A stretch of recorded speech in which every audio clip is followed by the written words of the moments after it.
confirmation now. Angela Rayner has resigned as Deputy Prime Minister and Housing Secretary. She's also resigned as Deputy Leader of the Labour Party. This is a huge move for the Labour Party and raises a number of questions. We don't have the findings yet of the internal report, the ethics finding.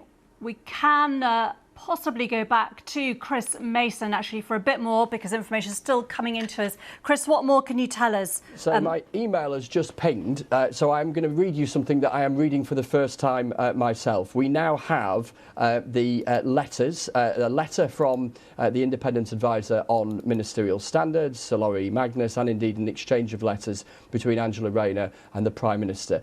Let me read you through, and I'll try and establish how long it is so that I'm not here until tea time, the report from Sir Lawrie Magnus. So he says in this letter to the Prime Minister, this is the guy who was tasked with looking into Angela Rayner's property affairs and her tax affairs. He said, "I should acknowledge that Angela Rayner has provided her full and open cooperation in assisting me. Her decision to provide greater public transparency by removing the confidentiality undertaking relating to a court order." This was about her property in Greater Manchester, family home that she no longer legally owned but was owned by a trust in the name of her disabled son. He thanks her for that. Let me just scroll down, and you may be spotting things yourself as you're reading it that we can bring to our viewers. He says, "Ms Rayner has explained publicly, following the recent allegations, that she sought legal advice from leading tax counsel." Let me just see if I can scroll down towards the tail end and see if we can pull out the most interesting elements of this. Here we go, the conclusions. I have come to 4 conclusions. Ms Rayner was open about the existence of the trust and considered that between them, the firms advising her had appropriate knowledge and awareness of the details and circumstances of the trust. On the basis of the advice she received, Ms Rayner believed that the lower rate of stamp duty would be applicable. She was twice informed in writing that this was the case. But in those 2 instances, that advice was qualified by the acknowledgement that it did not constitute expert tax advice and was accompanied by a suggestion, or in one case a recommendation, that specific tax advice should be obtained. This is the absolute crux of whether or not she was sufficiently diligent in making sure she was paying the right level of stamp duty on this property she bought in Hove on the south coast of England. It goes on to say, if such tax advice had been received, as it later was, it would likely have advised her that the higher rate of stamp duty was what was required. And then Lawrie Magnus goes on to say that the Ministerial Code sets out the standards expected of a Prime Minister and quotes a key paragraph here. Ministers are expected to embody the principles of public service and to set a positive example as they govern in the national interest. They should recognise that as office holders, they are held to the highest possible standards of proper conduct and ensure they are living up to those standards in their words and their actions.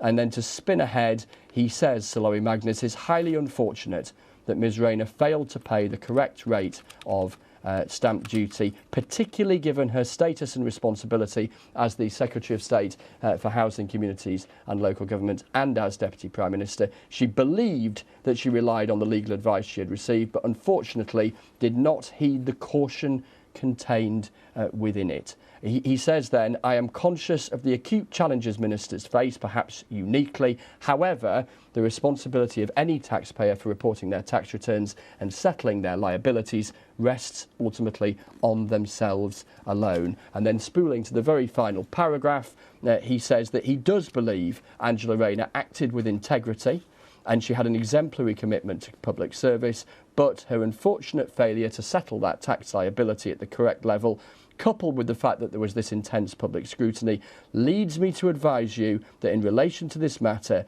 she cannot be considered to have met the highest possible standards of proper conduct as envisaged by the Code. Accordingly, it is with deep regret I must advise you that in these circumstances, I consider the code to have been breached. So Sir Lawrie Magnus, the independent advisor on ministerial standards, concluding there that the ministerial code was breached. We kind of knew that that's where he was going to go in all likelihood, given we'd reported 10 minutes or so ago that Angela Rayner had resigned. I think it was important to bring you at home the nuance there in Sir Laurie's report in terms of how he has arrived at his conclusion and how he described Angela Rayner's conduct and her character.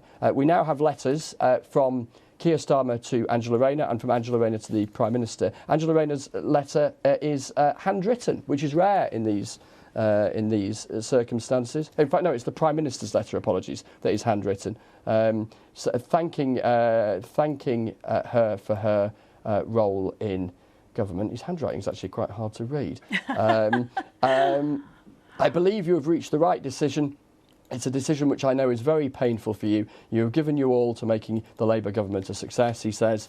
And let's scroll on towards the tail end of this. Even though you won't be part of this government, you will remain a major figure in our party. I know you will continue to fight for the causes you care so passionately about. My very best wishes, and with real sadness, Keir Starmer. So a note of sadness and I think personal warmth reflected both in the manner of a handwritten letter there from the Prime Minister, but also the tone and the language that he is using. And let me bring you these words finally, and I won't read them all, but the letter from Angela Rayner. So Angela Rayner, in her own words today, responding to this conclusion from Sir Lawrie Magnus that she broke the ministerial code. She thanks the Prime Minister for the personal and public support that he has shown towards her in the last couple of days, acknowledges the pressure the last few days has put on her family, and talks about her upbringing and becoming the Deputy Prime Minister and some of the things she thinks she's achieved in government, which is standard in the nature of these resignation letters, name-checking the various ministers that she has worked alongside. For me, being in office, she says, is the chance to change the lives of the people I grew up alongside. I will do whatever I can to continue doing so. Thank you for your leadership and your friendship. I'll continue to serve you, our country, the party and our movement I love in the weeks, months and years ahead. So there we have it on BBC News, the resignation of the Deputy Prime Minister Angela Rayner and Housing Secretary resigning from that role as well as her directly elected role as Deputy Leader of the Labour Party. She's been found by the ministerial ethics advisor to have breached the ministerial code. The Prime Minister acknowledging that, but also acknowledging the personal sadness he feels at this moment. And now we await what might come next.